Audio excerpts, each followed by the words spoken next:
না, প্রস্তুতি তো অনেক আগে থেকে শুরু হয়েছে। এই গল্পটা আমাকে আমাদের ডিরেক্টর তন্ময় ভাইয়া অনেক আগেই দিয়েছিলেন। তবে হয় কি যে যখনই আমরা একটু আমাদের গড়বাঁধা কাজের থেকে বেরিয়ে একটু ডিফারেন্ট এক্সপেরিমেন্ট করতে যাই, সেইখানে অনেক বেশি প্রতিবন্ধকতা থাকে। আর এই কাজটার সময় যেরকম আমাদের কস্টিউম নিয়ে অনেক চিন্তা করতে হয়েছে, আমাদের গেট আপ সেটা যেন প্রপার হয়, লেকি না লাগে, সেটা নিয়ে অনেক টেনশন ছিল। আমরা কিভাবে গল্পটা জার্নি হবে সেটা নিয়েও আমাদের ডিরেক্টর অনেকদিন সেটা নিয়ে স্টাডি করেছেন। এবং আমার পার্সোনালি আমার জায়গা থেকে আসলে তিনটা সময়ের ক্যারেক্টার, আসলে পোশাক চেঞ্জ হলেও তো হবে না, আমার বডি ল্যাঙ্গুয়েজ বলেন, ডায়ালগ ডেলিভারি, এগুলো থেকেও একটা চেঞ্জ।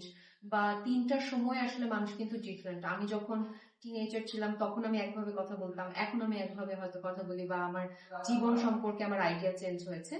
সো সেই জায়গাটাই আমি একটু চেষ্টা করেছি যে আরেকটু থটফুল হয়ে কাজটা করার। আর যেটা হয় যে আমরা একটু সিনেমাটোগ্রাফিতেও আমরা একটু চেঞ্জ করেছি, কিছু সিনস আমরা এক শটে একটু ব্লকিং করে করেছি, যেটা আমার কাছে মনে হয় যে খুবই ন্যাচারাল লাগবে দর্শকের কাছে। আর আমরা অনেক লোকেশনসও শুটিং করছি গিয়ে গিয়ে। সো আমার জন্য একটু কষ্ট হচ্ছে, বা ফুল টিমের জন্য একটু কষ্ট হচ্ছে, বাট কাজটা আসলে ভিজুয়ালি আমার মনে হয় দর্শক পছন্দ করবে। আর যেহেতু ঈদে আসছে, ঈদে তো অনেক কমেডি কন্টেন্ট আসবে। সঙ্গে আমার কাছে মনে হয় যে জুলফার সংসার একটা ভালো নাটক হবে আমার ক্যারিয়ারের জন্য, এবং দর্শক এনজয়। আমি তো খুবই লাকি যে নাফের ব্যানারে এই কাজটাতে আমাকে কাস্ট করা হয়েছে, কারণ প্রত্যেকটা আমার মনে হয় যে ফিমেল অভিনেত্রী এই ক্যারেক্টার, মানে এই ধরনের ক্যারেক্টার করার জন্য মুখিয়ে থাকে। অনেকগুলো ক্ষেত্রেই আমরা রিলেট করি, যদিও আমার বেড়ে ওঠা ঢাকাতে, হয়তো পুরোপুরি ক্যারেক্টার একদম পুরোপুরি অনেক জায়গা থেকে রিলেট করবো না, কিন্তু অনেকগুলো জায়গা থেকে রিলেট করা যায় এমন ভাবে, ধরেন যে এই যে আমরা প্রতিদিন শুটিং করছি, লেট নাইট শুটিং করছি, সো সেই জায়গা থেকে আবার পরিবারেরও একটা চাহিদা থাকে যে তুমি আমাদের সঙ্গে সময় দাও, বা তুমি এইভাবে করো, হয়তো তাদের একটা খাওয়া দাওয়ার ব্যাপারটা।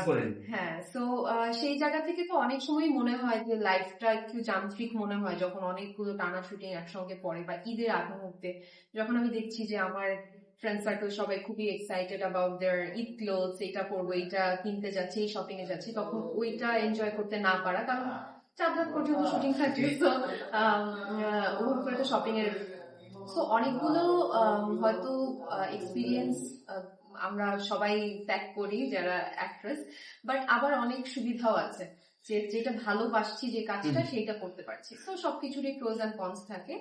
আর আমার কাছে মনে হয় যে এই যে এক একটা লাইফের এক একটা পর্যায়ে এসে আপনি দেখবেন যে আপনি লস্ট ফিল করবেন, যে আচ্ছা নেক্সট কি করবো। ধরেন আপনার চাকরি চলে গেছে, বা আপনার হয়তো নেক্সট 1 মাস পরে কোনো শুটিং নেই ধরেন, তো তখন এক একটা সময় কিন্তু আপনি এক একটা ইমোশনের মধ্যে, এটা সব অভিনেত্রী বা সব মেয়েরাই বা সব মানুষই আসলে এটার মধ্যে দিয়ে যায়, লস্ট ফিল করা। এবং রূপার এই ক্যারেক্টারটা আসলে সে যখন লস্ট হয়েছিল, সে কিভাবে সেই জায়গা থেকে নিজেকে পিক আপ করেছে, এবং আসলে তার লাইফেরও যে না পাওয়া গল্পগুলো, বা এই যে ছোট ছোট জিনিসে যে হ্যাপি হয়ে যাওয়া, এই জিনিসগুলো অনেক কিছুই আমি রিলেট করি।